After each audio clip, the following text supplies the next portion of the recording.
पहला पाठ निर्गमन ग्रंथ अध्याय 32 पद संख्या 15 से 24 और 30 से 34 तक। मूसा नियम की दोनों पाटियां हाथ में लिए पर्वत से उतर कर लौटा। पाटियों पर सामने और पीछे दोनों ओर लेख अंकित थे।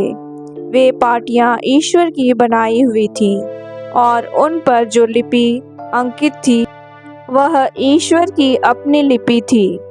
योशुआ ने लोगों का कोलाहल सुनकर मूसा से कहा, शिविर में से लड़ाई जैसी आवाज आ रही है। उसने उत्तर दिया, यह न तो विजेताओं का उल्लास है और न पराजितों का विलाप। मैं तो गाने की आवाज सुन रहा हूँ। शिविर के पास पहुंचकर मूसा ने बछड़े की प्रतिमा और लोगों का नृत्य देखा।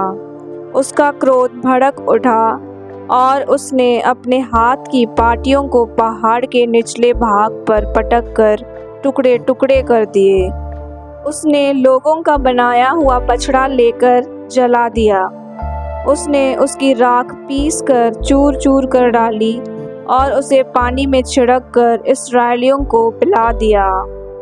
तब मूसा ने हारून से पूछा, इन लोगों ने तुम्हारे साथ कौन सा अन्याय किया जो तुमने इन्हें घोर पाप में डाल दिया है? हारून ने उत्तर दिया, महोदय, आप क्रोध ना करें। आप जानते ही हैं कि इन लोगों का झुकाव पाप की ओर है। इन्होंने मुझसे कहा, हमारे लिए एक ऐसा देवता बनाइए जो हमारे आगे आगे चले, क्योंकि हम नहीं जानते कि जो मनुष्य हमको मिस्र से निकाल लाया उस मूसा का क्या हुआ। तब मैंने इनसे कहा, जिसके पास सोने की आभूषण हो वे उन्हें उतार कर ला दें। उन्होंने मुझे सोना ला दिया। मैंने उसे आग में डाला और इस प्रकार यह बछड़ा बन गया। दूसरे दिन मूसा ने इस्राएलियों से कहा, तुम लोगों ने घोर पाप किया है। अब मैं पर्वत पर प्रभु के पास जा रहा हूँ।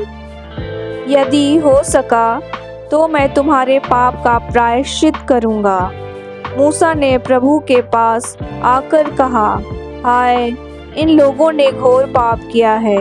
इन्होंने अपने लिए सोने का देवता बनाया है। ओह, यदि तू इन्हें क्षमा कर दे, नहीं तो मेरा नाम अपनी लिखी हुई पुस्तक से निकाल दे। प्रभु ने उत्तर दिया, जिसने मेरे विरुद्ध पाप किया है उसी को मैं अपनी पुस्तक से निकाल दूंगा। अब तुम जाकर लोगों को उस स्थान ले जाओ जिसे मैंने तुम्हें बता दिया है। मेरा दूत तुम्हारे आगे आगे चलेगा। जब दंड देने का दिन आएगा तब मैं लोगों को उनके पाप का दंड दूंगा। प्रभु की वाणी। जय घोष, हालेलुया। पिता ने अपनी ही इच्छा से सत्य की शिक्षा द्वारा हमको जीवन प्रदान किया, जिससे हम एक प्रकार से उसकी सृष्टि के प्रथम फल बन जाएं। हालेलुया। सुसमाचार। संत मत्ती के अनुसार आज का पवित्र सुसमाचार अध्याय 13 पद संख्या 31 से 35 तक। यीशु ने लोगों के सामने एक और दृष्टांत प्रस्तुत किया। स्वर्ग का राज्य राई के दाने के सदृश है, जिसे एक मनुष्य ने लिया और अपने खेत में बोया।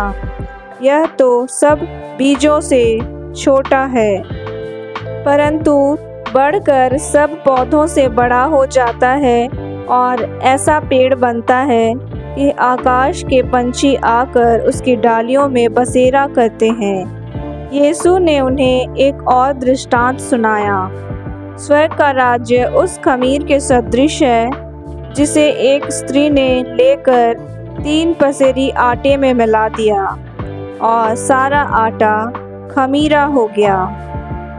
यीशु दृष्टांतों में ही ये सब बातें लोगों को समझाते थे। बिना दृष्टांत के वह उनसे कुछ नहीं कहते थे, जिससे नबी का यह कथन पूरा हो जाए, मैं दृष्टांतों में बोलूँगा। पृथ्वी के आरंभ से जो गुप्त रहा उसे मैं प्रकट करूँगा। प्रभु का सुसमाचार। यीशु की कलीसिया के लोगों, आशा करती हूँ कि आप सब डेली ईश्वर के वचनों को सुन रहे हैं और उनकी शिक्षाओं को अपने जीवन में लागू कर रहे हैं। आप सब जानते ही हैं कि जिस तरह रोटी हमारे शरीर के लिए ज़रूरी है, उसी तरह हमारी आत्मा के लिए ईश्वर का जीवित वचन बहुत ज़रूरी है। तो आप सबसे आग्रह है कि यह आत्मिक भोजन अपने तक सीमित ना रखें, बल्कि दूसरे लोगों को भी बांटें। अधिक से अधिक लोगों तक शेयर करें। जिन्होंने अभी तक चैनल को सब्सक्राइब नहीं किया है, प्लीज़ सब्सक्राइब कर दें ताकि मुझे मोटिवेशन मिले और आपको डेली बाइबल वचन मिलता रहे।